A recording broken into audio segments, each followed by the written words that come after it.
하나님 말씀 보도록 하겠습니다. 마태복음입니다. 마태복음 9장 27절에서 38절까지 보도록 하겠습니다.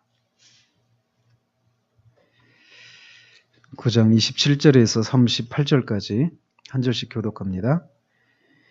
예수께서 거기에서 떠나가실새 두 맹인이 따라오며 소리질러 이르되 다윗의 자손이여 우리를 불쌍히 여기소서 하더니 예수께서 집에 들어가시매 맹인들이 그에게 나오거늘 예수께서 이르시되 내가 능히 이 일을 할 줄 믿느냐 대답하되 주여 그러하오리라 하니 이에 예수께서 그들의 눈을 만지시며 이르시되 너희 믿음대로 되라 하시니 그들이 대답하니라 예수께서 엄히 경고하시되 삼가 아무에게도 알리지 말라 하셨으나 그들이 나가서 예수의 소문을 그 온 땅에 퍼뜨리니라.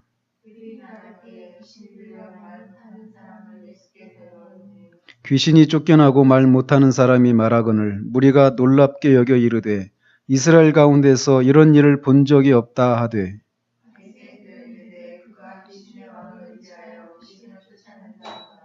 예수께서 모든 도시와 마을에 두루 다니사 그들의 회당에서 가르치시며 천국 복음을 전파하시며 모든 병과 모든 약한 것을 고치시니라.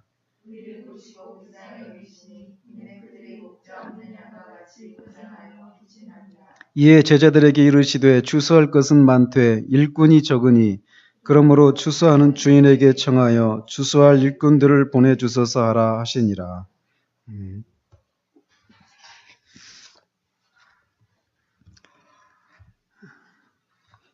오늘은 좀 본문이 길죠. 지난주에는 회당장 야이로의 그 12살 된 딸이 죽었었는데 그 죽은 딸을 살리는 사건, 그리고 그 사건 도중에 12회를 혈루증으로 고생하던 여인이 예수님의 옷자락을 만지고 이렇게 나았던 그 사건을 우리가 살펴보았습니다. 오늘 우리가 방금 읽은 것처럼 두 명의 맹인과 귀신 들려서 말을 못하는 사람을 고쳐주신 사건을 살펴보도록 합니다. 이 복음서에 보면 맹인을 고쳐주시는 사건이 몇 번 등장을 합니다. 마태복음에도 20장에 보면 뒤에서 이제 여리고로 지나가실 때 여리고에 있는 두 명의 그 소경을 고쳐주시는 사건이 있거든요. 이제 그거는 마가나 누가복음에도 같이 등장을 합니다.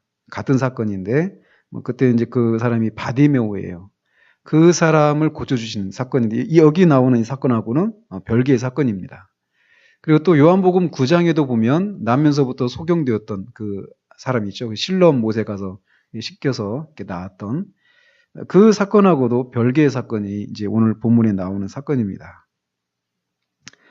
이렇게 보면 예수께서 거기에서 떠나가실새 이렇게 말씀하시는데 거기에는 우리가 그 지난주에 살펴본 것처럼 야이로의 집입니다. 그래서 예수님께서 야이로의 죽은 딸을 살리시고 그 집에 나오셔서 떠나셨다라고 말을 하고 있습니다. 그 어디로 떠나셨느냐? 28절에 보면 예수께서 집에 들어가셨다 이렇게 말하고 있어요. 우리말 성경에는 그냥 집에 들어가셨다 이렇게 되어 있지만 원어에 보면 그 집, 정관사가 있습니다. 그러니까 근데 거기서 말하는 그 집이 어느 집이냐, 누구 집이냐 여기에 따라 이제 여러 의견이 있는데 어떤 사람은 지금 예수님이 가버나움에 계시잖아요. 갈릴리 가버나움에 계시는데 가버나움에 계시면서 그러니까 예수님이 거기 머무실 수 있도록 어떤 사람이 제공한 집일 거다 이렇게 말하는 사람이 있는가 하면 그때 그 베드로도 가버나움에 집이 있었다 그랬잖아요. 그 장모가 병 걸렸었던 거기 보면서 베드로의 집일 거다 이렇게 얘기도 하고 아니면은 이 마태가 가버나움에 또 있었단 말이죠. 마태의 집일 거다 이런 얘기를 합니다. 근데 그 집이 어딘지는 정확히 모릅니다. 그리고 그 야이로의 집에서 그 집까지 거리가 또 얼마나 되는지도 정확히 모릅니다. 근데 어쨌든 예수님은 야이로의 집을 떠나서 예수님이 계시던 그 집으로 다시 돌아가셨습니다. 다시 이제 그 집으로 가시는 중인데 예수님께서 야이로의 집으로 가실 때에도 예수님을 막 밀칠 정도로 많은 사람들이 따랐던 것처럼 예수님이 다시 예수님이 거하셨던 그 집으로 돌아가시는 길에서도 많은 사람이 따랐을 것입니다. 야이로의 집으로 가시는 중에 혈루병에 걸린 여인이 무리들 속에 있었던 것처럼 예수님이 거하시던 집으로 가는 도중에 그 많은 사람들이 따랐는데 그 무리들 속에도 오늘 나오는 이 2명의 맹인들도 그 무리 속에 있었습니다. 그 혈루병에 걸린 여인은 감히 예수님 앞에 나가지 못하고 몰래 옷자락을 만졌던 것에 비해서 이 두 명의 맹인들은 예수님이 집으로 돌아가시는 길 내내 따라오면서 다윗의 자손이여 우리를 불쌍히 여기소서 막 소리를 치면서 예수님을 따라갔다라고 말을 합니다.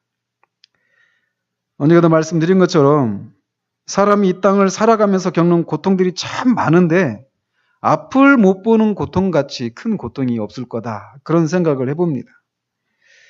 이 사람들이 요한복음 9장에 나오는 것처럼 나면서부터 앞을 못 보는 사람인지 아니면 어떤 병이나 어떤 사고로 처음에는 봤지만 나중에 이렇게 그 사고로 병이나 사고로 못 보게 되었는지 정확하게 알 수는 없습니다. 그러나 어쨌건 이랬든 저랬든 앞을 못 본다라고 하는 것은 큰 고통이죠. 2% 부족한 뭐 있어요. 1% 부족한 어떤 총신대 어떤 맹인 교수님이 계시거든요. 이제 맹인이신데 외국에 유학까지 가서 박사학위 따시고 뭘 가르치시던가요? 상담학이던가 뭔가 이렇게 가르치시는 교수님이 계셔요. 남자분이신데 그분이 그 책 속에서 잠깐 언급하시기를 근데 유학까지 갔다 올 수 있었던 것은 아내 되시는 분이 계속 그분을 이렇게 따라다니신 거예요. 수업 받을 때도 그렇고, 뭐, 계속해서. 그러니까 수십 년을 그렇게 같이 옆에서 이렇게 동반을 해주셨기 때문에 그런 것들이 가능했던 거죠. 그러면서 그분이 하나님께서 자신의 눈을 잠깐만이라도 뜨게 하신다면 가장 하고 싶은 게 아내 얼굴을 보고 싶든. 그렇게 수십 년을 자기 옆에서 이렇게 돌보고 해줬는데 아내 얼굴을 모르는 거예요. 그냥 짐작만 할 뿐이죠. 못 본다라고 하는 것이 얼마나 큰 고통이었겠는가라는 것이죠. 그렇기 때문에 이 예수님께 나오는 이 대부분의 그 사람들이 다 이 절박한 상황 가운데서 나오지만 특별히 맹인들이 주님 앞에 나올 때 보면 막 필사적인 그런 모습으로 나오는 것을 봅니다. 그 여리고에 있는 그 2명의 그 맹인들도 보면 제자들이 막 너무 시끄럽게 하니까 못 오게 하거든요. 말리거든요. 그럴 정도로 필사적으로 이렇게 달려드는 이런 모습을 보인다라는 거죠.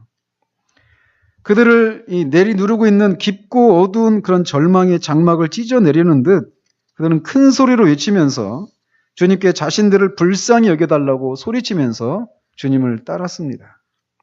근데 그들이 여기서 주님을 부를 때 다윗의 자손이여 라고 외치고 있는 것을 우리가 주목할 필요가 있습니다. 이 사람들이 예수님을 다윗의 자손으로 이렇게 불렀다라고 하는 것은 이 사람들이 예수님을 메시아로 알았다라고 하는 것을 말해줍니다. 마태가 이 마태복음을 기록할 때 1장 1절에서 아브라함과 다윗의 자손 예수 그리스도의 계보라 이렇게 말하면서 그리스도는 다윗의 자손으로 오시는 분이시다 이렇게 소개를 하고 있어요. 그리고 요한복음 7장에서도 보면은 이 니고데모가 예수님을 편들잖아요. 그죠? 그럴 때 그 공에 있는 사람들이 얘기하기를 메시아는 나사렛에서도 오지 않는다. 다윗의 동네에서 나온다. 이렇게 얘기하거든요. 그런 맥락에서도 보면 이 예수님이 메시아가 다윗의 자손으로 온다라고 하는 것을 사람들이 알고 있었단 말이죠. 그러나 이렇게 예수님이 다윗의 자손이다라고 이렇게 공개적으로 외치는 장면은 이 복음서의 여기가 처음입니다. 이 사람들은 육체의 눈이 멀어서 예수님이 베푸시는 기적들에 대해서는 볼 수가 없었습니다. 다만 예수님이 그런 일들을 하셨더라라고 하는 이런 소문을 들었을 뿐이죠. 그렇지만 그들은 육체적인 눈은 아무것도 보지 못했지만 영적인 눈은 예수님이 메시아이심을 식별할 수 있었던 것을 우리가 볼 수 있습니다. 그들은 눈으로 예수님이 베푸시는 그런 이적을 목도했으면서도 예수님의 메시아 되심을 알아보지 못했던 바리새인들과는 달리 그들이 눈이 멀쩡하지만 보지 못했던 그 영적인 진리들을 그들은 알고 있었다라는 것이죠.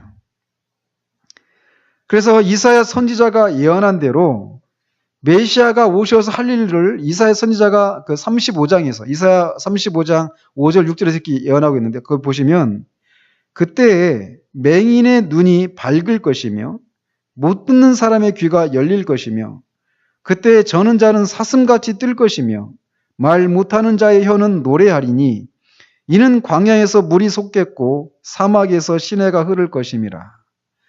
이렇게 이사야 선지자가 예언했던 그 메시아가 바로 지금 자신들 앞에 계신 분이시다라고 하는 이 믿음을 이 두 맹인이 가지고서 이렇게 최초로 예수님을 다윗의 자손이요, 즉 메시아로 그들이 고백을 했던 것입니다. 그런데 그들은 주님께 그분이 다윗의 자손으로 오시는 메시아이심을, 그리스도이심을 그들이 알았지만 그분께 간청하기를 우리들을 불쌍히 여기소서라고 했다라는 거예요. 그들은 예수님이 선지자가 예언했던 메시아라고 하는 사실을 알았지만 자신들이 메시아의 은혜를 입을 만한 자격이 없는 사람이다라고 하는 것을 알았기 때문에 다만 자신을 불쌍히 여겨달라고 이렇게 외쳤다라는 것이죠. 그야말로 그런 표현은 없지만 필사적으로 그렇게 주님 앞에 자신들을 불쌍히 여겨주시기를 막 한두 번 외친 것이 아니라 주님이 집 안에 들어가실 때까지 그 길 내내 아마 그렇게 따라갔을 거란 말이죠. 그런데도 예수님은 집에 들어가실 때까지 아무런 말씀을 하지 않으신 것을 봅니다. 마치 아무 소리도 못 들은 것처럼 그냥 당신의 길을 가시고 집에 들어가시고 말았습니다. 그러나 이 사람들은 예수님이 거하시는 그 집까지 따라와서 예수님 앞에 나아갔습니다.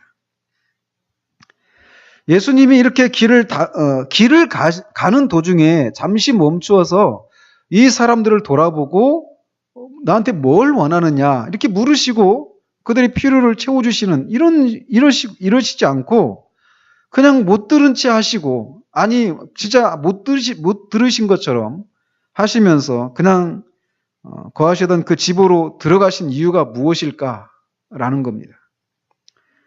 여기는 크게 두 가지 이유가 있을 것으로 생각을 해볼 수 있습니다. 첫 번째는 뒤에서 예수님이 이 사람들한테 말씀하시는 것을 근거로도 우리가 알 수 있는데 저번 주도 우리가 살펴본 것처럼 야이로의 딸을 고쳐주시고 나서 살려주시고 나서 예수님께서 아무에게도 알리지 말라고 그랬잖아요.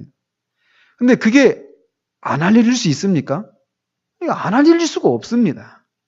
그런데도 예수님께서 그렇게 알리지 말라라고 말씀하신 것처럼 이 사람들에게도 그렇게 알리지 말라라고 얘기하거든요. 심지어는 경고까지 한단 말이에요.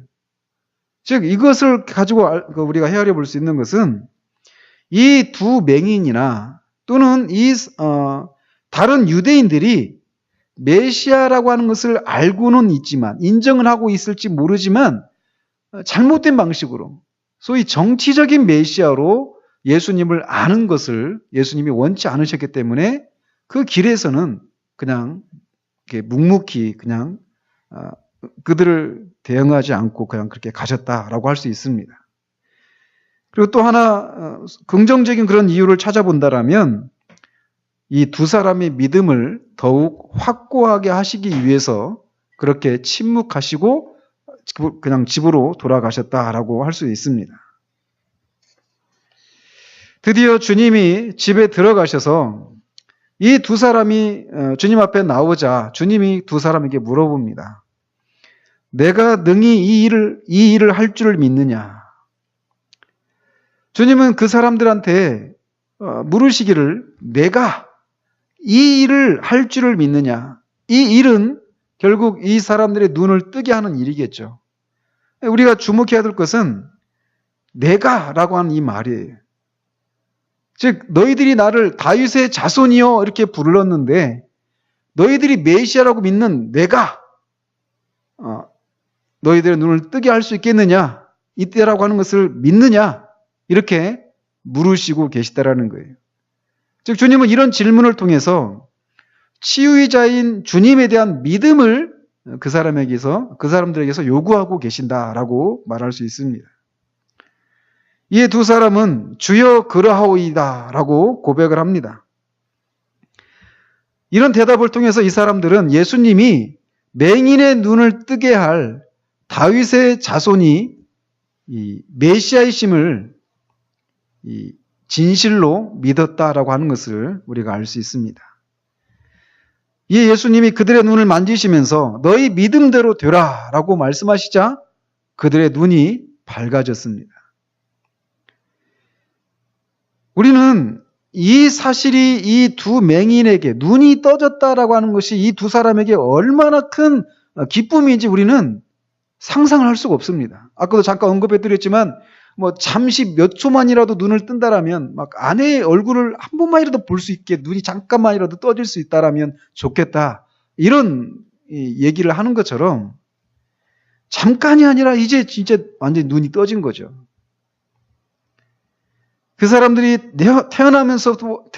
태어나면서부터 못 봤던 사람이든지 아니면 병이나 사고로 못 보게 되었든지 그들이 다시 보게 되었다라고 하는 것은 우리가 그걸 직접 경험하지 않고는 그들의 그 기쁨을 우리가 헤아릴 수가 없을 것입니다. 어쨌든 선지자가 예언한 대로 그리고 그 선지자가 예언한 대로 예수님이 정말 메시아이시다, 그리스도이시다라고 하는 이것을 믿은 대로 이 사람들의 눈이 떠지게 된 것입니다. 여기서 잠깐 다른 걸 좀 한 가지를 언급하고 지나간다라면 예수님께서 그 소경의 눈을 고쳐주실 때 여기서는 눈을 만져주셔서 고치십니다. 그죠? 근데 20장에서 보면은 그냥 말씀만 하십니다. 만져주거나 이러지 않아요. 요한복음 9장에서 보면은 진흙을 침을 뱉어가지고 진흙을 만들어서 눈에다 붙여가지고 실로암 못에 가서 씻으라고 하시죠. 그렇게 해가지고 눈이 떠집니다. 언제가나 한번 언급해 해드렸는데 이런 것을 통해서 우리가 알 수 있는 건 뭐냐면 이런 걸 한번 생각해 보자라는 것입니다. 어떤 사람이 내가 정말 회심했는지 안 했는지 이걸 가지고 고민을 할 수 있어요. 근데 왜 그러느냐? 나는 회심을 했다고 생각을 하는데 다른 사람이 또 회심했다고 하는 다른 사람의 얘기를 들어보니까 자기는 회심한 것 같지 않은 또는 반대로 나는 회심했다고 생각하는 그 사람은 회심했다고 생각하는데 내가 회심한 방식대로 저 사람이 회심하지 않은 이런 걸 보면서 저 사람이 회심한 건 거짓말이다. 이렇게 생각할 수 있다라는 거예요. 마치 이렇게 주님이 눈을 만져줘서 눈이 뜬 사람하고 그냥 말씀만으로 눈이 떠진 사람하고 흙에다 침을 뱉어가지고 눈에 이겨져서 실로암 연못에 가서 씻은 다음에 눈이 떠진 사람하고 이 세 사람이 만나가지고 자신들의 눈이 떠진 그런 경험들을 얘기를 나눈다고 생각해 보십시오. 얘기를 들어보니까 자기는 눈이 떠졌는데 자기는 진흙을 발라서 눈이 떠졌고 어떤 사람은 진흙도 안 바른 채로 눈이 떠진 거예요. 두 사람이 당신은 진흙을 바르지도 않고 눈을 떠진 거 보니까 당신은 눈 떠진 게 거짓말 같다고. 눈 떠진 게 아닌 거라고. 이렇게 얘기하는 것이 옳지 않죠. 그죠? 그런 것처럼 주님께서 사람의 눈을 뜨게 하시는 방식이 다양합니다. 그런 것처럼 회심에 있어서도 다양하다라는 거예요. 어떤 사람은 급격한 방식으로 회심에 이르기도 하고 어떤 사람은 그런 방식이 아닌 자기가 언제 회심을 하게 됐는지 모를 수도 있는 방식으로 회심하기도 합니다. 그러나 진흙을 발라서 눈을 떴든 그냥 안 바르고 눈을 떴든 눈을 못 봤다가 눈을 떴다라고 하는 이 사실에서는 똑같단 말이에요.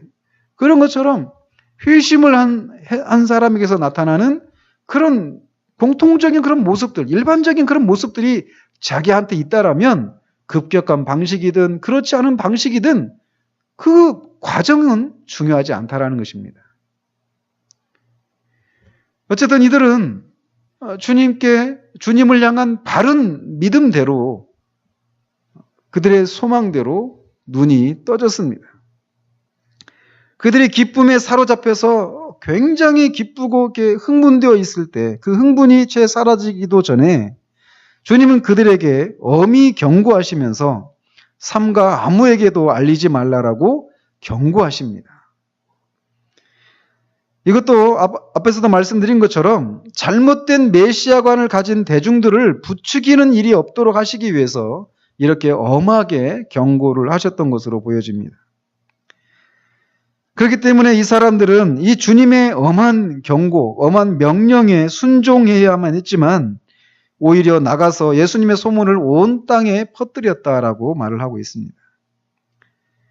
그들은 아마 이 놀라운 사건을 자신들이 경험하고 너무나 기쁜 나머지 예수님이 그것을 아무에게도 알리지 말라라고 엄하게 명령했음에도 불구하고 예수님을 선전하고 자랑하려고 하는 이런 의도에서 예수님의 명령을 거부했던 것을 보게 됩니다.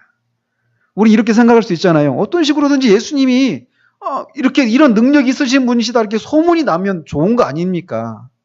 그런데 그렇지가 않다라는 것이죠. 주님이 그들이 결국은 그렇게 하실 것이다라고 하는 것을 아시면서도 그냥 그렇게 하신 게 아니란 말이에요. 주님의 의도는 진짜 이 사람들이 정치적인 메시아로 잘못된 메시아관을 가질 것을 염려했기 때문에 진짜 금하셨습니다. 그런데도 이 사람들의 생각에는 그것보다는 우리가 주님의 능력을 힘입어서 이렇게 나은 것을 여러 사람한테 알리는 것이 더 낫지 않을까, 주님의 사역에 또 도움이 되지 않을까, 이런 생각에서 했단 말이죠. 이거는 잘못된 행동이라는 것입니다. 그래서 이에 대해서 칼빈이 말하기를 인간의 지혜라고 하는 것은 이렇게 어리석기 마련인 것이다라고 평가를 합니다. 이런 일이 있어서도 우리가 주님의 뜻에 순종하려고 하는 그것들이 필요하다라는 것입니다. 우리 생각에는 이렇게 하는 것이 주님의 나라의 확장을 위해서 더 도움이 되지 않을까, 이런 생각을 하기 쉽단 말이에요. 그러나 주님이 금하신 것을 우리가 생각할 때 그것보다는 이게 더 낫지 않겠습니까? 이런 방식으로 주님이 금하신 것을 하는 것은 주님을 기쁘시게 드리는 것이 아니다라는 것을 우리가 생각해야 된다는 거예요. 우리는 은연중에 실용주의적인 그런 정신들이 우리를 사로잡고 있어서 어떻게 하든지 주님이 많이 드러나고 어떻게 하든지 주님의 행하신 일들이 드러난다라면 옳지 않겠습니까? 이런 생각을 하는데 그렇지 않다라는 것입니다. 두 맹인이 이렇게 고침을 받고 나가자 이번에는 귀신이 들려서 말 못하는 사람이 어떤 사람에게 끌려서 이렇게 들어왔습니다. 말을 못하는 모든 사람이 귀신이 들려서 그렇게 되는 것은 아니지만 이 사람의 경우는 귀신이 들려서 말을 못하는 그런 경우였습니다. 그 사람은 아마도 그 영혼 속에서 울부짖고 있었을지 모르지만 맹인처럼 자신의 소원을 말할 수는 없었습니다. 이런 사람을 불쌍히 여긴 누군가가 예수님께 데리고 온 것입니다. 따라서 이 귀신이 들려서 말을 못하는, 그래서 직접적으로 자신의 그 필요들을 주님께 말씀드리지 못하는 이 사람은 영적인 의미에서는 하나님께 자신의 죄를 고백하지 않고 자신의 영혼의 구원을 위해서 기도하지 않는 사람들을 상징한다라고 할 수 있습니다. 이 사람이 자신의 필요를 직접 아뢰지 못하고 그를 불쌍히 여긴 누군가가 그를 주님께로 데려온 것처럼 우리도 영적으로 자신의 죄를 깨닫지 못하고 자신의 상태를 우리가 보는 것처럼 보지 못해서 구원을 위해서 주님께로 나오지 않는 사람들을 주님께로 데려오는, 기도로 그들을 섬기는 이런 것들이 우리에게 요구되어진다고 할 수 있다는 것입니다. 주님은 이 사람이 말을 못하는 원인이 귀신에 들렸기 때문이라고 하는 것을 아셨기 때문에 근본적인 문제를 해결해 주십니다. 귀신을 쫓아내 주신 거예요. 그러자 이 사람이 말을 하기 시작합니다. 우리는 눈먼 사람이 떴다, 말 못하는 사람이 말을 했다, 그냥 그냥 쑥 지나가 버리기 쉽잖아요. 이건 그야말로 기적입니다. 그렇기 때문에 지켜보던 모든 사람들이 이것을 놀랍게 여겨서 이스라엘 가운데서 이런 일을 본 적이 없다라고 그렇게 놀랬던 것이죠. 아마도 그들이 이런 말을 한 것은 이 단 한 가지 사건만 가지고 얘기한 것은 아닐 거라고 보여져요. 그날 있었던 일들 한번 보십시오. 죽은 자가 살아나고, 혈루병 환자가 고침을 받고, 맹인이 눈을 뜨고, 말 못하는 사람이 말을 하게 된 이런 사건을 지켜보고 그럴 수도 있지 이렇게 말할 수가 없다라는 거죠. 이건 그야말로 엄청나게 놀라운 일이었습니다. 그들의 말대로 이런 일은 이스라엘 역사 가운데 없었던 일이었어요. 엘리야와 엘리사가 하나님께 기도해서 죽은 사람을 살린 적이 있었지만 예수님이 그 야이로의 딸을 살리셨을 때 기도해서 살리신 게 아니란 말이죠. 그냥 달리다 굼 하니까 그 아이가 살아난 것입니다. 더군다나 벙어리가 말을 하고 맹인이 눈을 뜨는 것은 이스라엘 역사 가운데 한 번도 없었던, 성경에 찾아볼 수 없는 그런 사건이라는 것이죠. 그렇기 때문에 이런 사건들은 이사야 선지자가 말한 대로 메시아가 오셔서 하실 일에 대한 예언의 그 성취라고 할 수가 있다는 것입니다. 그래서 이 사람들이 다 놀랍게 여겼는데 이런 놀라운 일을 목도하면서 모든 사람이 긍정적인 반응을 보인 것은 아니었습니다. 그 자리에는 바리새인들도 있었는데 그들은 주님의 이런 능력이 메시아로서의 능력으로 행한 것이 아니라 귀신의 왕을 의지해서 귀신을 쫓아낸 것이다라고 비난을 했습니다. 중풍병자를 고쳐주시면서 주님이 네 죄가 다 사해졌다라고 말씀하셨을 때도 그들은 주님을 비난을 했습니다. 그러더니 죄인들과 같이 어울리고 식사를 하는 것에 대해서도 비난을 하더니 이제는 이런 놀라운 이적을 보고도 그 능력의 원천이 귀신의 왕, 곧 사단의 힘을 빌어서 행한 것이라고 비난을 한 것입니다. 이 내용에 대해서는 뒤에서 또 나옵니다. 10장에서도 한번 나오고 12장에서도 한번 나오기 때문에 그때 가서 더 더 상세히 살펴보도록 하고 주님은 이 바리새인의 이런 행동을 성령을 회방하는 죄다라고 말씀을 하십니다. 한 가지만 짚고 넘어간다면 그들의 이렇게 죄가 점점 커져가는 것은 죄인을 향한 사랑의 부재 때문이다라고 그냥 언급하고 지나가도록 합니다.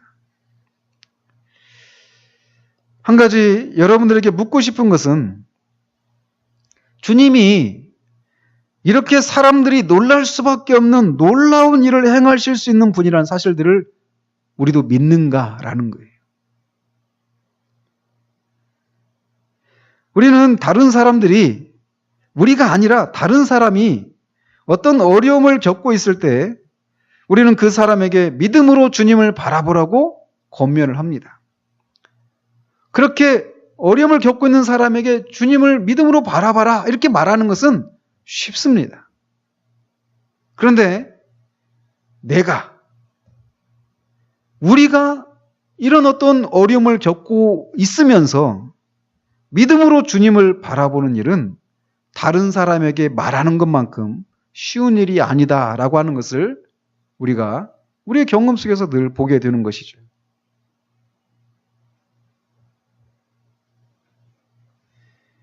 우리는 맹인이 눈을 뜨고 귀신이 들려서 말을 못하던 사람이 말을 하게 되었다는 것이 그냥 지어낸 얘기가 아니라 진짜 일어난 사건이다라고 하는 것을 우리는 믿습니다.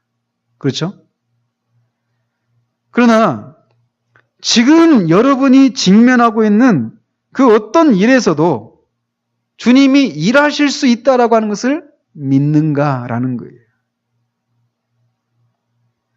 직장을 구하는 일에 있어서도, 결혼을 하고 하는 문제에 있어서도, 자녀가 안고 있는 그 문제에 있어서도, 남편이나 아내의 변화에 있어서, 경제적인 압박을 겪고 있는 그런 문제들에 있어서, 영혼의 회심과 소성함 등과 같은 그런 구체적인 문제들에서 주님께서 능력을 행하실 수 있다라고 하는 것을 믿는가라는 거예요. 우리는 때로는 오래 기도하지만 하나님이 침묵하실 때, 그 침묵하시는 기간이 길어질 때 제풀에 지치기가 쉽습니다.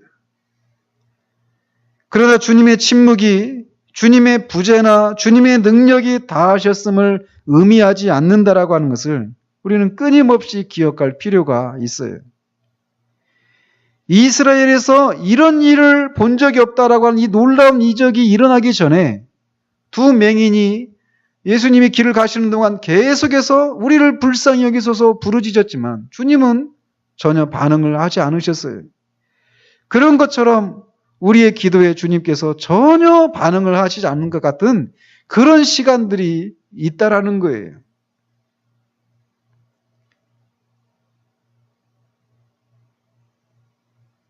그러나 그런 시간이 주님이 기도하는 우리의 필요를 모르시거나 우리를 향한 주님의 그 관심이 다하신 것이 아니다라고 하는 것을 기억하자라는 것입니다. 이스라엘에서 이런 일을 본 적이 없는 일을 행하신 주님은 우리 인생에서도 본 적이 없는 일도 하실 수 있는 분이십니다. 그러니 끝까지 우리는 주님을 바라보아야만 합니다. 그런 우리의 믿음대로 주님은 하실 거예요. 마태는 35절에서 38절까지 해서 갈릴리에서의 주님의 사역에 대해서 일종의 요약을 합니다. 전에도 말씀드린 것처럼 마태는 사건의 순서대로 마태복음을 기록하고 있지 않아요.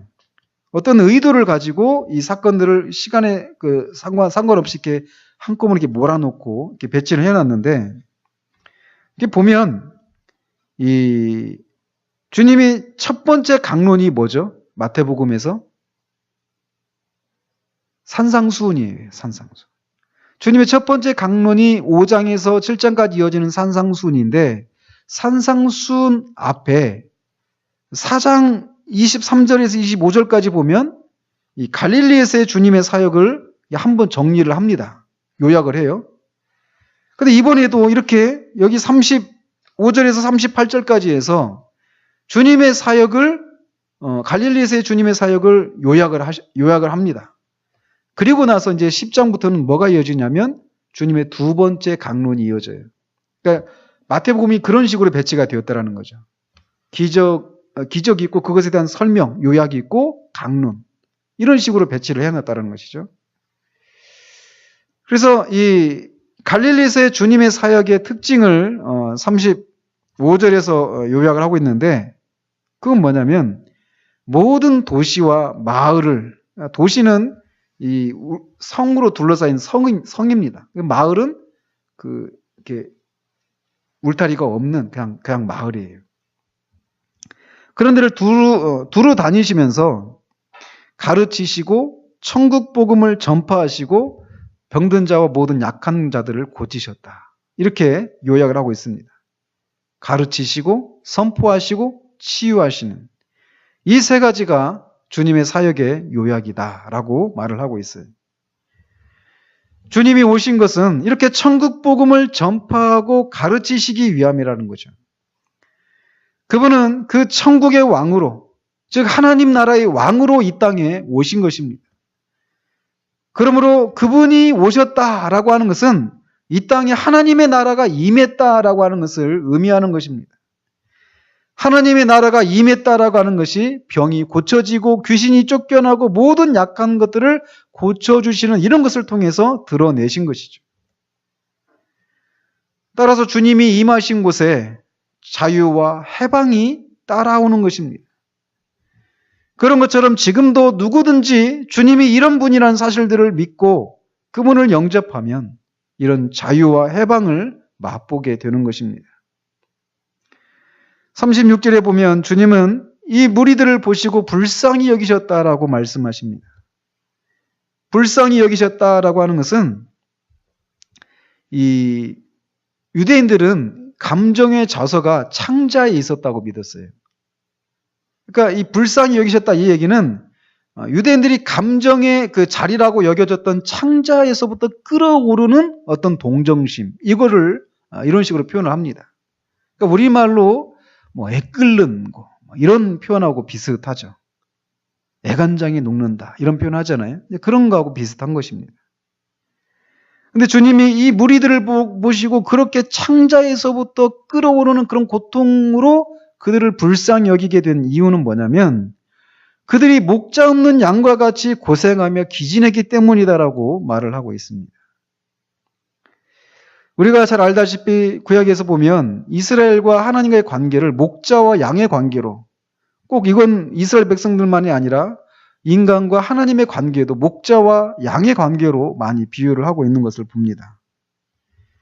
양이라고 하는 이 짐승은 맹수들이 공격을 해왔을 때 그것을 방어할 수 있는 능력도 없고 또 공격을 할 수 있는 능력도 없습니다.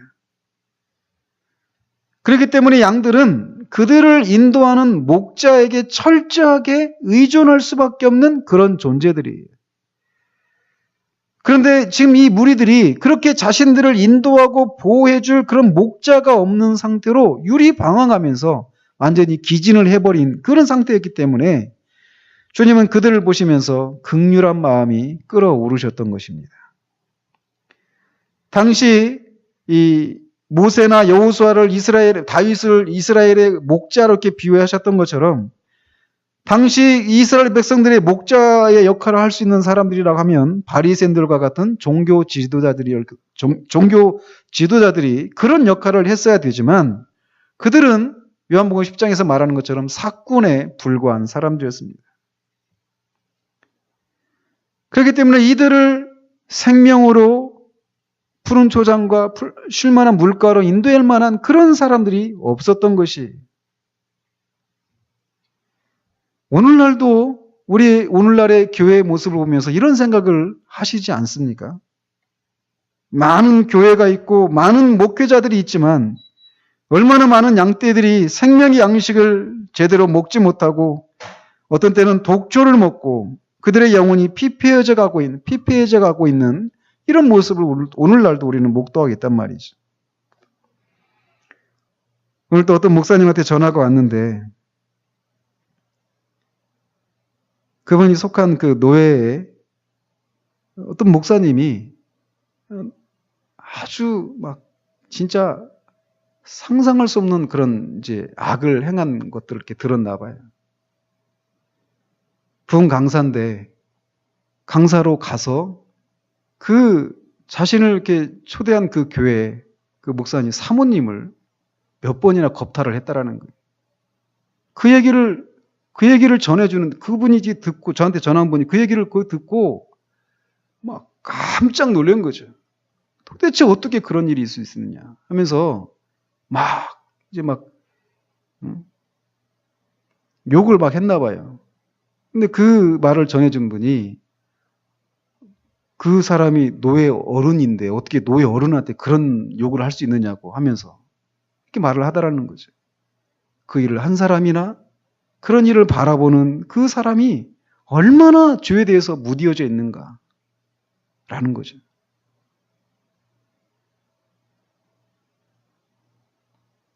오늘날의 교회가 그런 사람들이 많습니다. 우리가 생각하는 것보다. 뿐만 아니라 교회에서 정말 생명의 양식을 제대로 먹지 못하고 말라가고 있는 그런 많은 사람들을 보고 있다라는 것입니다. 주님은 그렇게 목자가 없어서 유리방황하며 기진해 있는 그 사람들을 보시면서 불쌍히 여기시고 안타까워하시는 것으로 그치지 않으셨습니다. 주님은 그런 현실을 놓고 냉소적으로 비평만 하라거나 나는 그들과 같지 않음을 인해서 우쭐해하라고 하지 않고 하나님께 기도해서 출소할 일꾼들을 보내주시기를 위해서 기도하라고 말씀을 하십니다.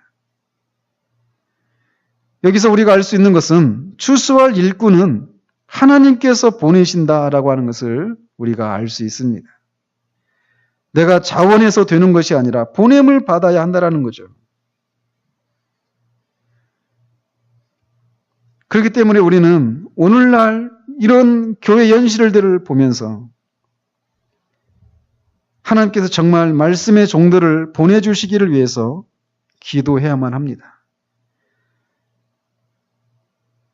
정말 우리가 살고 있는 이 시대가 얼마나 악한 시대인가.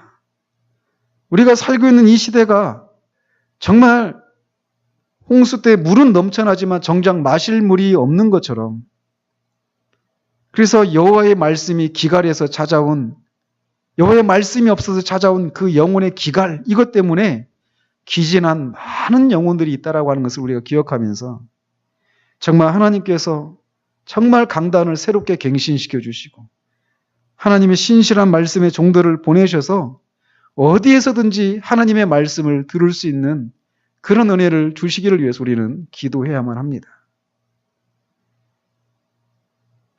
주님은 지금도